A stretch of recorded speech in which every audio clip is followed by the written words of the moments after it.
have some folks joining us. We're going to get started. I know it's been a little bit of a gloomy Wednesday for me here in the Bay Area, so it takes a little bit to get yourself together. Right. So just welcome folks, or some more folks are going to join us. I'm going to get started. I wanted to make sure that I introduce myself. So I am Ariel. I am today's host and your career and RevOps coach.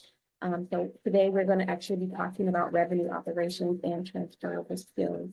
So we're going to go over that today. I'm going to give a couple more minutes. So if you feel comfortable, you can go ahead and drop in your name, location, and profile, LinkedIn profile into the chat.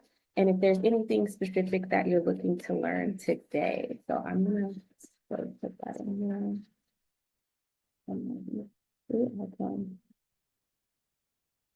Go ahead and stop the music. Keep it up at the end, but just want to get started, make sure everyone can hear me okay.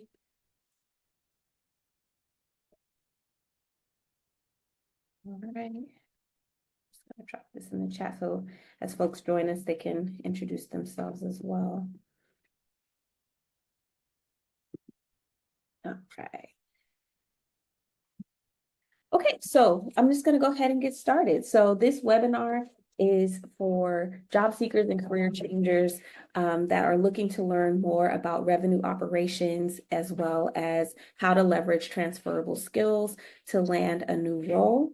I will also say that if you have questions, shoot them over to me. You know, you can put them in the chat, you can come off mute. I think we're in a small enough group here where we can just kind of share and interact organically. So we don't have to kind of save the questions towards the end. Okay.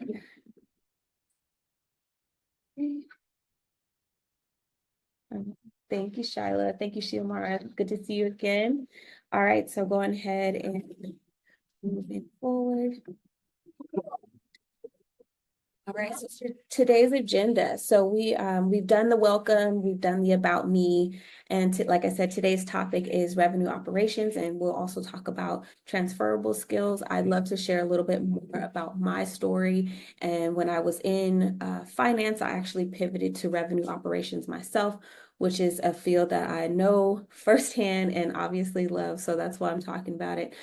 We will talk more about questions you may have about transferable skills, the industry as a whole. I have a little bit of a presentation here just to help educate us all and make sure we're starting from the same page. And then we have our final webinar that I'll be doing for the Job Search Makeover series. That'll be on October 30th, but I will talk a little bit about that later. All right. So about me, again, I am Ariel. I am your host and career coach, and I am offering these 4 free webinars just to give relevant advice. I feel like there's a lot of information out there that can consume you, that can be frustrating to figure out how to implement by yourself. And so that's why I wanted to kind of come up with this series. So this is the 3rd webinar in the series. Like I said, we'll talk about revenue operations, and we'll also talk about transferable skills as well, excuse me. So let me start with a little bit about my background. I was in finance. I thought I would eventually be a CFO. I started my career actually in accounts receivable, and then I transitioned over more towards billing. And I was always like, my team is the last to know things. We're the last to kind of be aware of these changes when it comes to product, when it comes to like new products in the introduction, and how new product introduction, and how that would impact from a billing perspective or accounts receivable perspective. And I kind of got tired of being the last to know. So I said, put me in the room when you're coming up with these bright ideas so that I can make sure that I and my team are ready to go with the systems, the SKUs to be able to sell this day one. And so that's why I was like, okay, I just got to get myself in the room. I'm curious.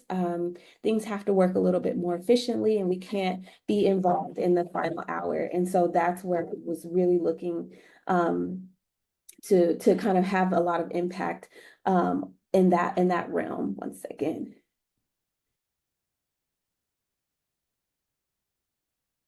There we go. I want to make sure my phone is on do not disturb. So that was a part of it. A big part of it was being curious. And like I said, I moved from finance into revenue operations and then eventually into programming, project management, and then now as an entrepreneur and career coach. So like I said, I spent 13 years growing my career in the Silicon Valley Bay Area tech scene. I've been known for having a knack for making complex things very simple.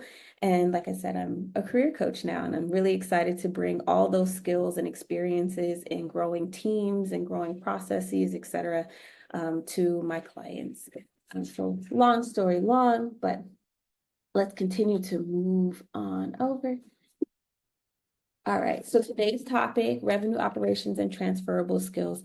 On a scale of 1 to 5, 1 being no and 5 being yes, have you ever heard of RevOps before today? 5. I got 5. Cool. All right, so that's really good. We're gonna keep going, and like I said, if you have more questions, feel free to drop them in the chat. You can come off mute as well. So revenue operations. Okay, I had a 0. Okay, so we got two definitely different versions of the spectrum here. So I'm definitely looking to educate and then also to reinforce the knowledge you already know. So the first part of it is revenue operations as the center of excellence. And so why do we call it that? Like, that's kind of a lofty goal, to be the center of everything and be excellent at that. These are 3 questions that most people typically ask about revenue operations. So what is RevOps and how does it differ from traditional operations, and why revenue operations is considered the center of excellence, and what skills are necessary to succeed in RevOps? So those are the top 3 questions. I'm going to go over those really, really quickly. So when it comes to revenue operations, we're focusing on all revenue generating teams. And I have a little graphic on the next slide, and I'll get into that. But it's typically sales, marketing, and customer success. And the goal is to drive cohesivity. Like, you want to have alignment across these teams that are helping to generate revenue for the company, really. And so if you have traditional operations where you may think supply chain, and they just want to focus on the operations for supply chain, or you have just marketing and you just want to focus on the operations for marketing, or you have product and no one's really talking to each other. The systems aren't talking to each other. The processes aren't talking to each other. There's not a cohesive flow. So that's where we're really trying to make sure that there's alignment across these teams. And I'll show you some other, like on my graphic, so many other teams that revenue operations comes in contact with as well.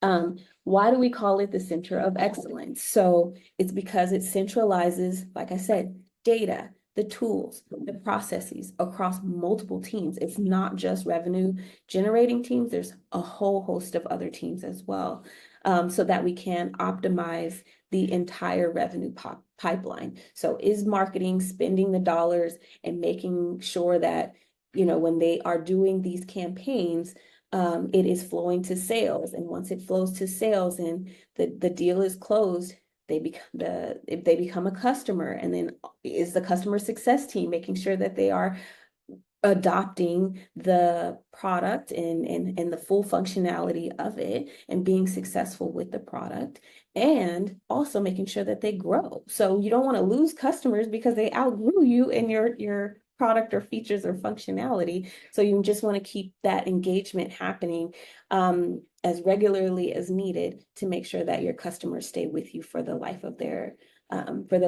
company as well.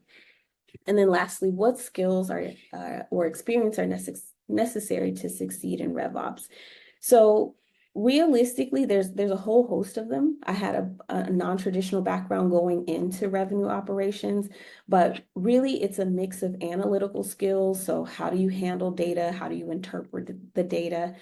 Communication, so how to work cross-functionally. You kind of have to learn how to speak the language of the team. Um, and making sure that you are effectively communicating and getting your point across to different stakeholders across the organization, and that strategic thinking, bringing that forward. How do you improve processes? You have to be curious, not only in your role as RevOps, but curious as a business as a whole, to make sure that whatever you're coming up with as a solution to a particular problem or challenge is the fullness or the breadth of it is being considered, not just a singular siloed approach to it. Okay. Any questions so far? I feel like I'm going. So would you say that from what you're saying, would you say that the person that's in this role would have to have a bit of product management along with some product and process and product management, project management and process improvement Just knowledge? just a little bit, but if you've done that in other roles, that's where we'll talk about transferable skills for sure. But let me just skip to the graphic real quick, and then we'll come back to this one. You want to be curious enough about all aspects of the business. That doesn't mean you're an expert in it, and that's a good question or a good call out too. But you need to understand, how does the product actually work, to make sure that customer successes processes with helping the customer grow make sense, because you're coming up with the tools that they'll use, the enablement, so the training that they'll get, like these teams will get as a whole. So let me actually go around. So with the executive team, this is your C-suite team. So your CEO, your CTO, Chief Technology Officer, your COO, Chief Operations Officer, all of those executives, and even down to the board, because you will do board presentations as well in RevOps. You want to make sure that you have an understanding of the needs of your executive team. For sales, what are their needs? How are you training them to effectively implement the processes that you're trying to put in place with their leaders? Making sure that they record things in the system, because if it's not in the system, how do we know? We can't track it. We can't use the data. We can't use those insights. Marketing, same thing. When they are running campaigns, that's just a small component of what marketing does. I'm just kind of simplifying it. But when they're running campaigns or hosting events to help educate the market, to drive business and sales to your sales team, how are they tracking that? Who is this person at this company that is interested in our product, and how are we tracking our engagement with them? Customer success as well. So once that prospective customer actually purchases the product, how are they then enabled to be successful? How are they able to grow with you? Product, that is another one. How does your product actually work? So that you can understand the ins and outs of it, so that, again, that can impact how you are facilitating the processes that you'll come up with, the tools that you'll look to use to help enhance the overall structure of really the company and like how things work and how it flows and how it makes sense from one team to the next. Finance, not a heavy hitter of a team, but also you have to be in alignment with finance as well. So if you're coming up with a process or a solution and it breaks something from the finance team, and again, that's because of a prior love of that field as well, keep that into consideration. Are you bringing those stakeholders into the room as well, to say, like, this is a process that we're coming up with, this is how we're going to need your engagement, because you have to approve maybe contracts, et cetera, for sales and customer success. How does this sound? Is this going to take a lot from you, your team, your effort, and making sure that they're in the loop as well? And then typically there's a sales enablement team, or just a general training or enablement team, which means how are we training all of these people and all of these teams to be successful with the tools, the processes, and things that we're implementing in RevOps? We can't just say, all right, here's the new tool. Here you go. Good luck.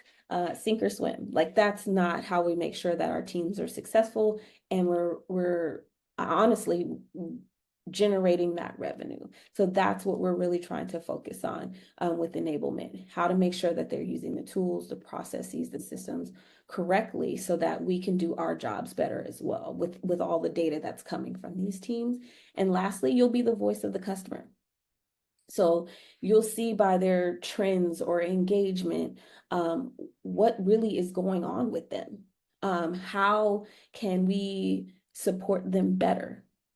Is quite frankly the biggest thing. How can we support them even further than a competitor? Even like that, those are questions that come up. So this is the graphic that I wanted to show, just why it's the center of excellence and why you need a cohesive group and team to make sure that all of these things are thought about in a methodical way, to make sure that a company can be successful and generate revenue. Did that make sense? Yep, absolutely. Perfect, perfect. So I'll go back to the slide here on transferable skills. Again, I'll ask, on a scale of 1 to 5, 1 being no, 5 being yes, have you heard of transferable skills and are you comfortable using them? Yep. I think definitely I can definitely see that a lot of the skills that I have, about probably about 90% of them Perfect. are definitely transferable. Okay, cool.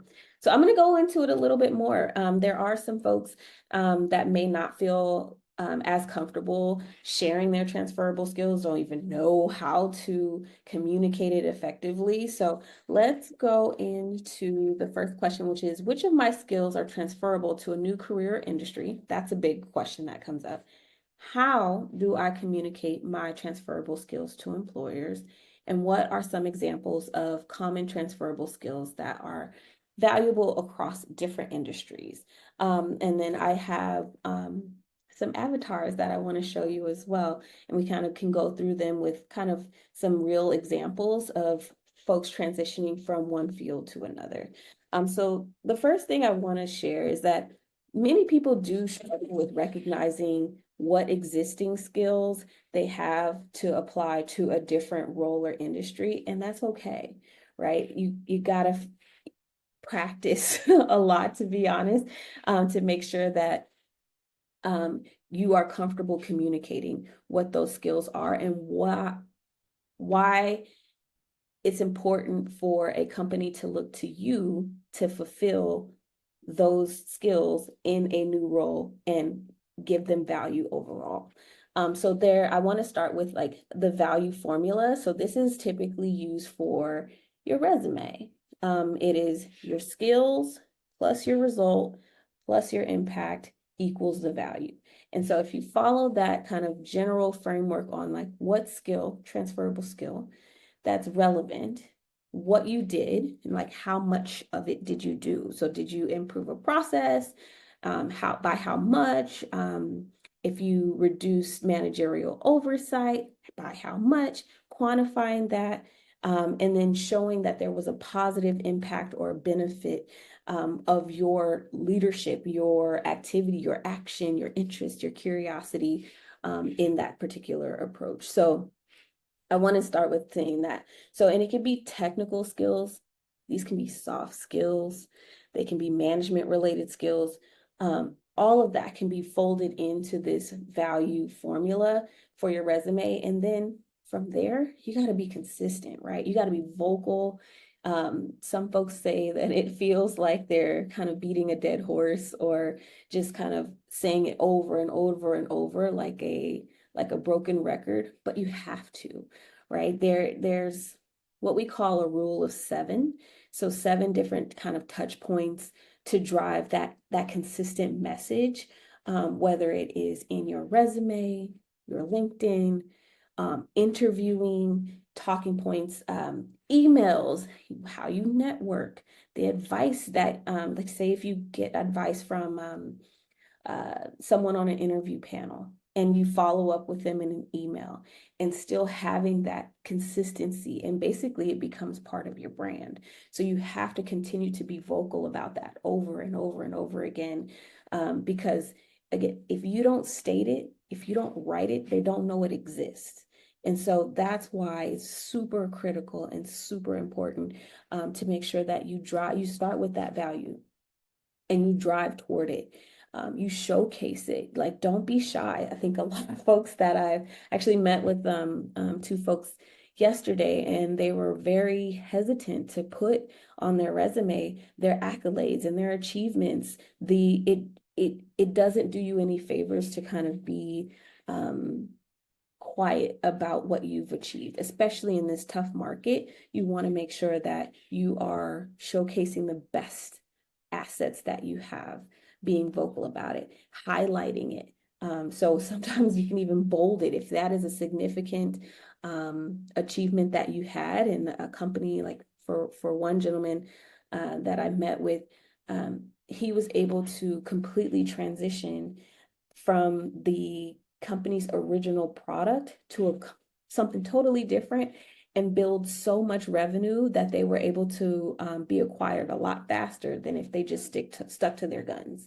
And so I'm like, yeah, you gotta like say that. Don't just say you were part of it. Like, you were the major reason why this happened. Like, put that on your resume. Talk about that. That's something you should showcase. Like, pat on the back, right? Like, keep going. And then reframing, like if there's any indirect experience that you have, because it's like, I don't have a traditional background to do these things. That's not necessarily what the interviewers are looking for. They're looking for you to state your case, right? Reframe it. How does it now apply? Connect the dots for them. And so that's why I really wanted to like hone in on that part, on this part of transferable skills before we get into the rest of the conversation, because you will face objections. You will face people to say like, I'm not quite sure why you, as someone who was in finance, really wants to go into revenue operations. Well, I had to sell it. I had to tell them, well, I was part of finance roles for years and years. I loved what I did. I had a curiosity about wanting to refine processes and make them better. I used the data that I had. Like, if it's taking my team, longer to bill customers and bill them correctly and send them the right invoice, if it's taking longer for them to pay us because they don't even understand what they bought, down the line, that means there's gaps there. And it's not the numbers on the spreadsheet that tell you that. It's okay, how do I interpret that data to then act on it and make it make sense and make better processes and inform the folks that we need to do things a little bit better. So then, like I said, I got myself into the room. I'm interested. This is breaking processes for my team. It's keeping us up at night. How can I then support you and also support my team better? These are some ideas that I have. How about this? Can we strategize on this? I'd love to be in the brainstorming room when this part of the conversation comes up. And again, if things are coming up for you, go ahead and drop them in the chat or come off mute. I'm just kind of giving examples of what I faced and how I was able to tackle that. And this is not very specific to just finance and revenue operations. It can be applicable to any roles that you want to transfer from and into. So I'll pause there just for a second to see if there's any questions that come through. I have a quick question. So let's say because I've had this actually happen to me where I'm in, I applied for a job and this actually happened to me. And I wasn't able to get the job, and I knew that I wasn't going to get it at that point. So I was actually in an interview, and it was a role that would be completely different from what I'm doing as a project manager. However, there were a lot of skill sets that I do have that I'm able to transfer into the role. I applied, they reached out to me, and I went as far as going into the first round of interview, the panel interview. Yes. And which, I was a little bit, I was like, okay, why am I getting the panel interview before you actually even have an opportunity to speak to the hiring manager? But the hiring manager wanted to do a panel interview with her. Um, and, and so that's what I did. The point is that one of the folks that was in the panel interview, who I wouldn't even be reporting to, but I would probably, if I would have gotten the role, I would have been working and partnering with his team at times.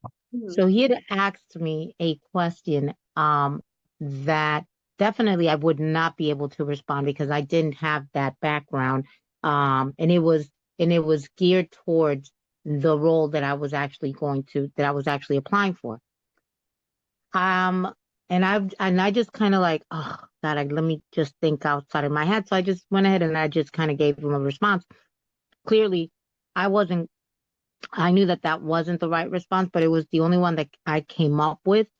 How do we circumvent situations like that? Like, what would you suggest if if they were to give you ask you a question that's really directly related to the role and you haven't actually had that particular experience, and you're hoping, well, as I join the team that you're going to get that experience. How would you actually respond?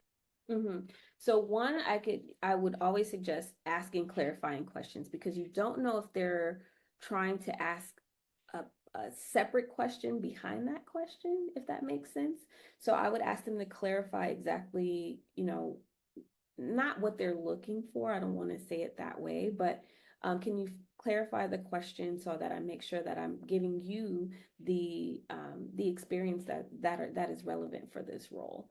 And then once they clarify, you're like, okay, I gave myself a little bit like, and repeat it back out loud so that I say, okay, I'm going to um, respond to how would I reword that?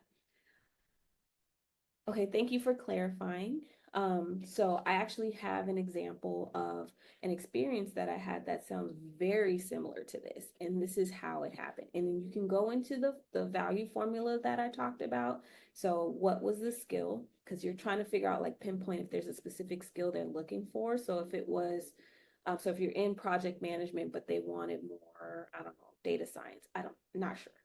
Um, but yeah, I had to do some data science work, as far as part of a side project. And that side project actually was a few quarters long, and I was able to do uh, X amount of data, like pulling data, reviewing it, um, uh, creating like board decks or creating decks to be able to showcase and present across the organization on how X and Y data worked and what I can do about it, and then the positive benefit. Because of that, we were able to change X, Y, and Z, whether it was a process, a tool, reconsider or reevaluate what we were doing. So that's how you can kind of rework it so that it's like, okay, I have to keep redirecting, reframing, and changing it so that they don't use that kind of as a bias or a negative against you. Does that make sense?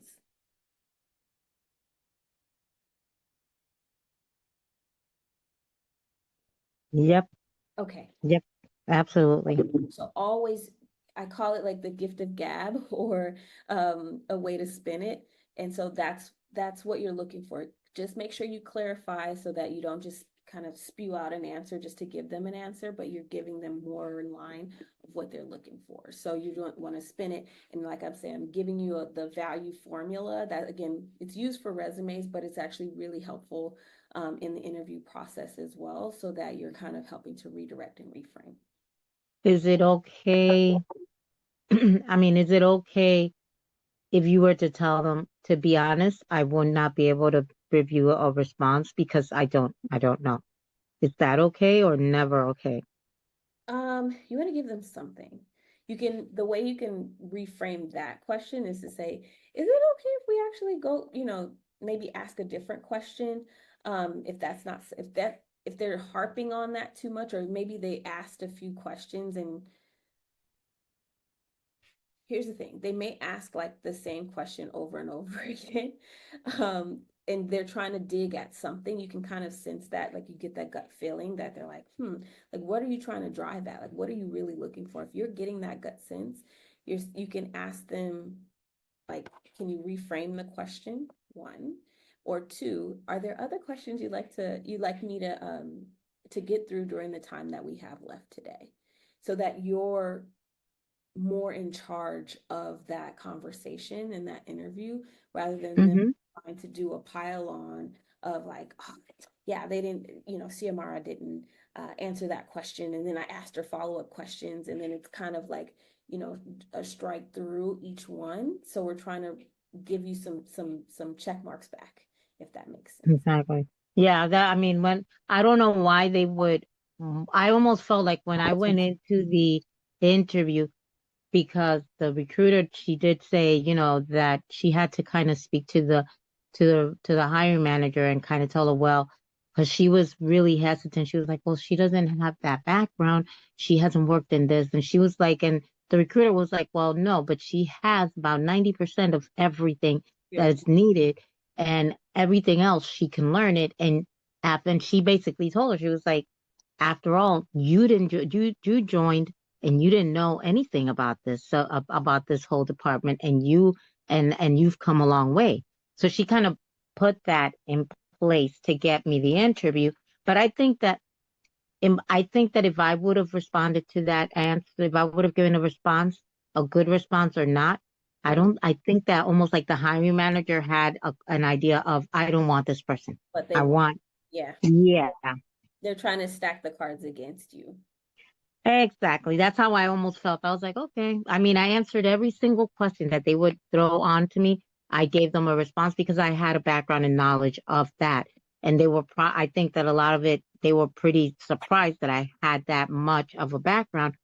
And then this gentleman came back and he asked me that, like, the killer question, which I was like, oh, really? You had to do this.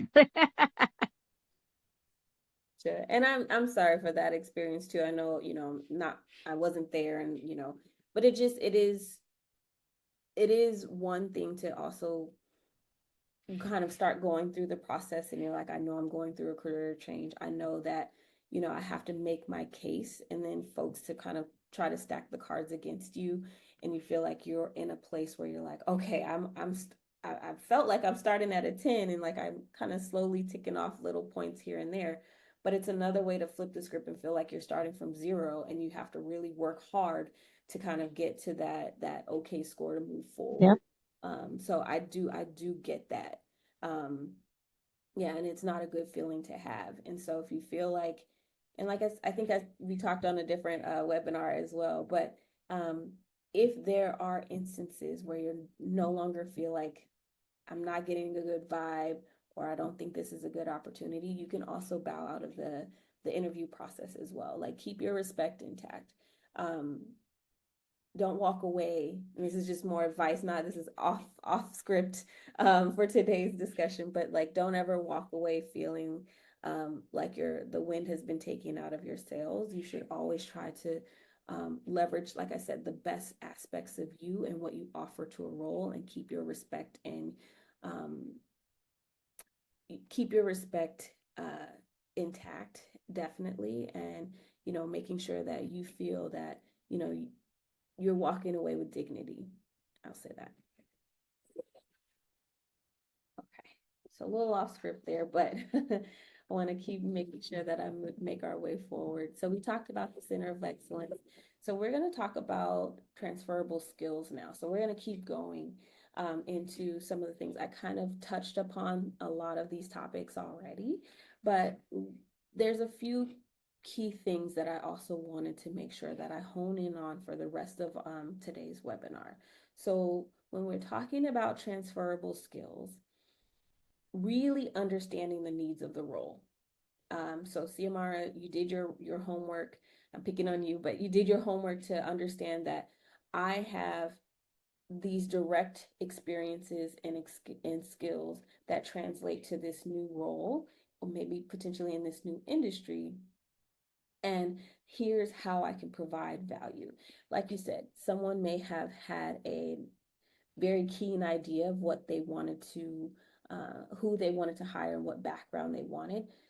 For me and my experience, very early on, I wanted folks in RevOps that had non-traditional backgrounds but were curious. Um, they were curious to learn more. I could teach you everything else. That like I can teach you like if I needed someone for data, I hired a data person. But if I needed someone for process tools, helping to support team enablement and training, and getting and really getting the work done, like I needed somebody that was curious. I wanted someone that wanted to question, why are we doing this? Does it make sense? And then being Absolutely. yeah, and be able to come back and say, like, this worked for us when we were at this stage, but I think now we should do something different. And here's why. This is my data points to why I'm even talking to you about this. And here's my potential solutions to that problem, right? That's a lot of what's needed in RevOps. But like I said, these are the things that managers want to hear. They want to hear, okay, this person has hit the ground running from day one, very dependable, very curious, and solutions driven. Next is connect the past experiences to the present.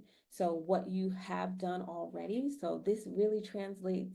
So, what you're describing is really indicative of what I've experienced before. So, for me, and I'll use myself as an example before we move on to the avatars, but in finance, like I said, I was curious and I was honestly dead tired of having my team scramble at the final hour to support these new SKUs or new products that were going to be launched, and it would break the system, or we would have to do so many exceptions that it's no longer a process driven approach.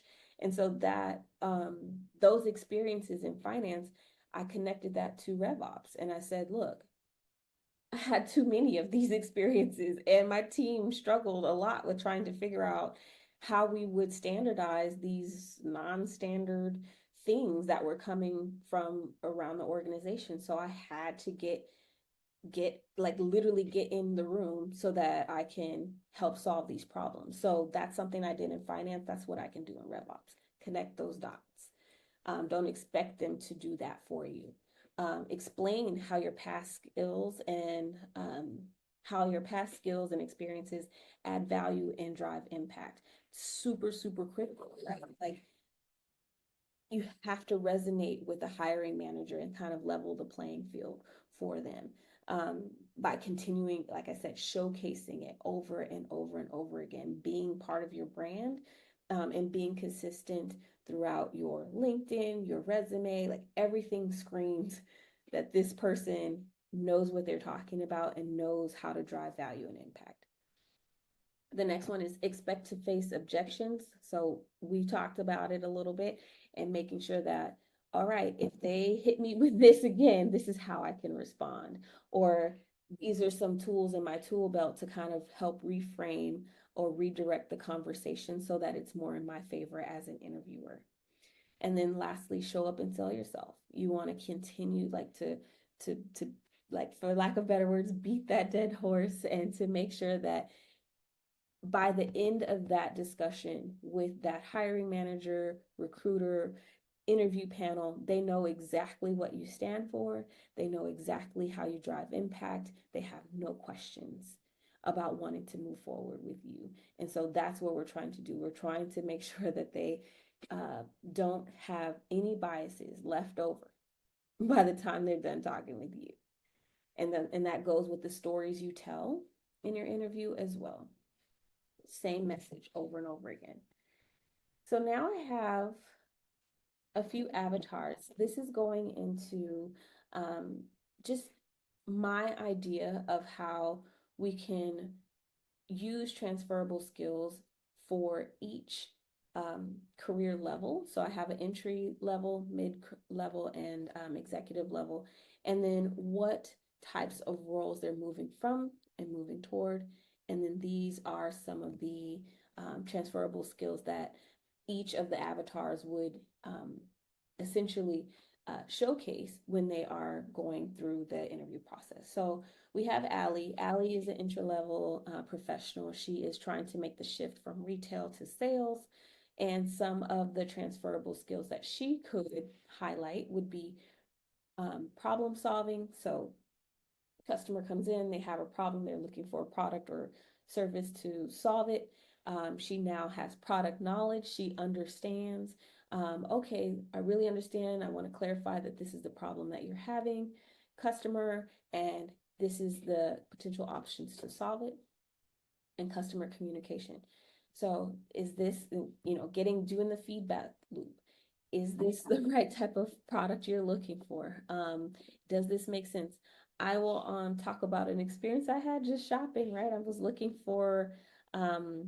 going to paint the accent wall here in my office, and I was looking for some better painting tools and stuff. And I saw this thing online about this suction um, paint roller that is supposed to promise like very little mess, etc. So I was just trying to see if I could support local businesses and find it. Unfortunately, they didn't have it, and I had to go to Amazon. But the folks that I did interact with, they said, "Oh, the first gentleman was like, oh, I know exactly what you're talking about. Let me see if we have it. Is this is an alternative? Are you interested in something like this? No, not quite. Okay, well then go to this store and try them out. They may have it." And so that's, move like how you would do the customer communication component of it, and stories you can tell, going from retail to sales if she was interviewing for her next role. Okay. Then next we have Ellis. Ellis is a mid-level professional going from teaching to customer success. Some of the transferable skills that they could highlight would be like educational engagement. So I would say I was a teacher for X amount of years, and each classroom or each school year I supported X amount of students in this particular, like say math or science, etc. And I engage with them. And so like there were different um, events that I hosted to support educational learning for my students, etc. Relationship building, you can talk about how you interacted with parents and the parent-teacher conferences, and um, even to support the well-being and knowledge gathering for the student. And then active listening, being able to kind of like be flexible with either students, teachers, faculty, and other staff, the district even, and using the skills and experiences that Ellis has created and developed over time to use towards customer success. Like it's the same thing that I can do. I can really hone in on the customer's pain points and try to drive solutioning with them and how to engage with them even further, bringing them like, thinking about them when there are certain events that are coming up, and building that relationship and that rapport, whether it is virtually or offering to meet with them over coffee or dinner, just because you're supporting your customers on another level. And then lastly, we have Taylor. Taylor executive level, moving from engineering to marketing, and the transferable skills could be technical knowledge, project management, and data-driven strategy. So as an engineer, I have complex technical knowledge and understanding the product. And because of that, I now understand how to market that to a customer or prospective customer, and how that solves their problem, how this product solves their pain point from a very, very granular level, which is engineering. And you can talk about that. Project management. So we know that with project management, there is a system that needs to be in place, an order of operations, if you will, and talking about how you did that as an engineer and how that translates to being able to support with campaigns and marketing events, um, all the like. And then lastly, data-driven strategy. So what are the key data points that you need to use to be able to be successful in your business? Because again, marketing is there to drive awareness of a product and the functionality and the pain, and understanding the pain that a customer is feeling and how this product will now solve that. um, so like if we use an example of say Zoom, when we had the global shutdown, there was no way to really communicate, and we had to switch to a virtual method, to continue work as we knew it. And so being able to use tools like Zoom, Google Meet, etc., and other virtual meeting rooms out there, that's why it's like, let's get on a Zoom. Like that's kind of at the forefront. And just an example that we could use, but I digress. I just want to make sure that I dove in on that point as well. So we have about 10 minutes left on the webinar. So I want to just hand it over, just do any more Q&As, anything that's coming up, so that I can address it, whether it's a RevOps question, transferable skills question, and just being able to make sure that I equip you with as much information and knowledge that I can before we head out for the webinar today. Quick question. Mhm. Um, I was just thinking while you were speaking about transferable skills. On my resume, generally on resumes you have the date that the dates, you have your title and company, and what the executions responsibilities that you executed. Is it okay for me to put underneath each position, right after I put my skills, the responsibilities I executed, transferable skills, and just kind of list those skills right underneath there, so that even when it goes through the ATS, it can pick up, because sometimes when you're describing what you're doing, you may not um you may not probably it may not probably pick up some of the keywords, because you may not probably use those keywords. So I was wondering, is it okay for me to add the transferable skills in the bottom and just kind of list them? Yeah, so I would just list them as skills rather than transferable skills. So when it comes to ATS systems, you want to keep it kind of as vanilla generic as possible when Gotcha. the naming convention. But yeah, that's something that I typically do with engineers, because in their roles, and I'm just giving you an example, but short answer is yes, you can. But for engineers specifically, in like a full stack engineer would have access and experience and skills in a plethora of different languages. Now, the Mm-hmm. role they apply to may really want them to focus on, say, 2 out of the 5 or 3 out of the 5 that they actually know. So if those are at the forefront and relevant to what that job rec is looking for, then definitely list the ones that they are saying that they want from you, underneath the top, sorry, in the skills section, um, for each of the roles, because they want to see like, okay, well, if I'm asking for, say, uh, TypeScript, if the job description is asking for TypeScript, and you had it in your most recent role and then the one right before that, and then say you didn't have it at all before, they want to see like how relevant is that experience or that skill to what they're looking for now, so they can kind of estimate how many years of experience you have with TypeScript. So same thing with transferable skills. So if you have project management and that's what they're looking for in the JD, project management in this role, project management in that role, I would just be careful with the length, because adding extra uh, bullet points, or details into each of your experiences can elongate your resume. Yeah. You do want to try to keep it to 2 pages, like max. Um, um, but what you can also do is use the summary section as well. That's another way to kind of tease in or feed in, excuse me, those transferable skills that they're asking for. Um, Mm-hmm. from the JD as well. So you kind of have, you can connect the dots from the very start of your resume. You don't have to wait till your professional experience. Gotcha. Mhm. Anything else? Let's see. Yeah, I think I hit all my points. I wanted to make sure that I got today.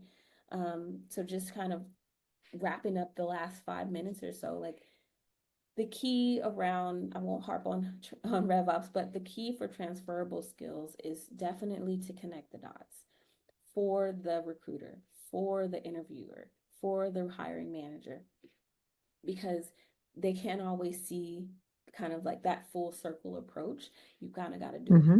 You've got to do your research. You've got to make sure that they understand, like, okay, I may have had a thought process around wanting this kind of a person to fill this role, but this is something now I should consider because they are meeting my qualifications. They're meeting, you know, what I need for this role, but it may just be in a non-traditional way or a way that I didn't originally account for. And so get them to change their mind. Okay. Okay. All right. Yep. Okay, cool. So the last thing I had, I want to go ahead and share one time. Okay. It's just about my last and final webinar that I'll host in October. So it's actually not going to be next Wednesday. It's going to be 2 Wednesdays from today. So on October 30th, it's going to be around showing up and showing out for your first 90 days. Um, this is, some folks may ask, like, this is not part of the job search makeover, but I get that. And I'll say my point is that I want to be there with you all the way through. And I have nothing but confidence that you will land your next role soon. So once you get there, I want to make sure you're successful. So that's where the show up and show out in the first 90 days comes from. I really want to make sure that anyone who lands a role feels empowered to take charge of how their career will go. You did all of this work. You job searched like crazy. You applied like crazy. You've tailored your resume to to the ends of the earth. And so now all of that work has paid off. You got the offer, you started your job. And so now you want your job and your career to work for you too. You want to feel fulfilled in your role. You want to kind of tackle those things that you've been itching to do. You got the job, so now let's work on it, right? And so not all like leadership or management has a foolproof plan for you and what you will do. The first 90 days, they may just like, I just need somebody in here, but like create some structure to that, right? Add your voice, add your value. If there are things that you're looking to do, like skills you want to build in your career, building that into, say, your 30, 60, 90-day plan.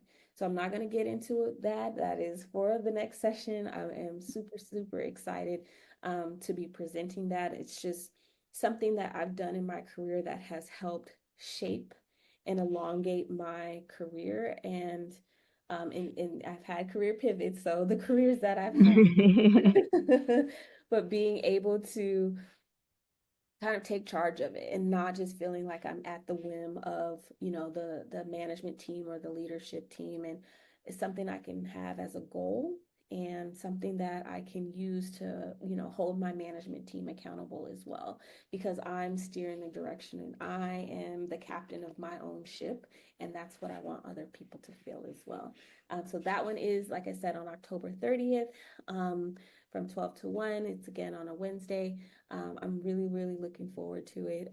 If you have folks that you think should know, like just getting ready for that, like that next big role that's coming, feel free to invite them. I'm looking to just really make that the most robust webinar that I have. It's my last one of October. I'll say that I may have a sneak peek here later on this year, but that's the last one of the series, and I'm really looking to make sure that everything that I've communicated over the last now 3 webinars really hits home with the fourth. So that said, Awesome. Awesome. That I'm excited. I'm excited about that one. yeah, do you think you have any questions thus far on like what's to come? I mean, I'm excited.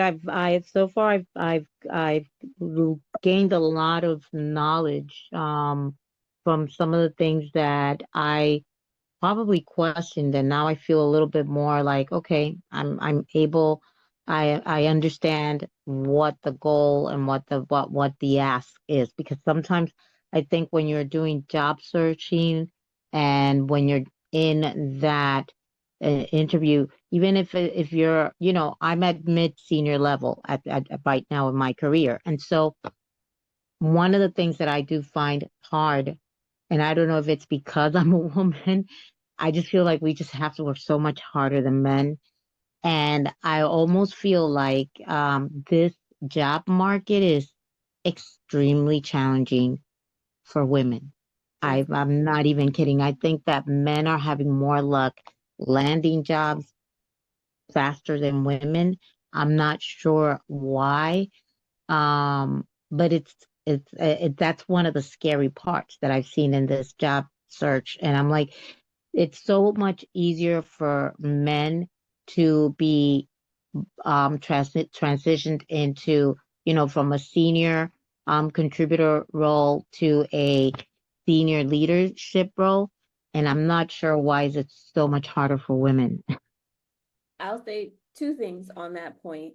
One, for the market side of the things, the folks that have come to me for the career strategy sessions have been mostly men, and they are also facing a pretty tough time as well. So it's interesting because it's like mid-career to like almost executive level, not quite C-suite. But even the folks that I know that are C-suites are having a hard time too. And it's different. It's not that they can't find a job. It's just that the what's being offered as far as the salary and compensation is way less For, what they're used to. And so now they're yep, having to pivot more towards, say, consulting, or fractional is a new kind of hot and sexy way to not be totally involved if they don't if the companies don't want to pay you, but still have drive impact and offer solutions through their C-suite level roles. Um, but to your point, like going in my career, and I know we're just at time here, but I can stay over a little more for sure on this point too. It was so damn hard for me. And that's yep, partly why I'm offering these webinars, because it was like a puzzle mixed into a Rubik's cube mixed yep. into like a puddle of mud. And I'm like, I'm trying my best to get to the next level. And I want my hard work to speak for itself, as it should. I've saved you money. I've Yes. created processes. Help build I've revenue. had that Like happen to I me so want many you times I at want work, at you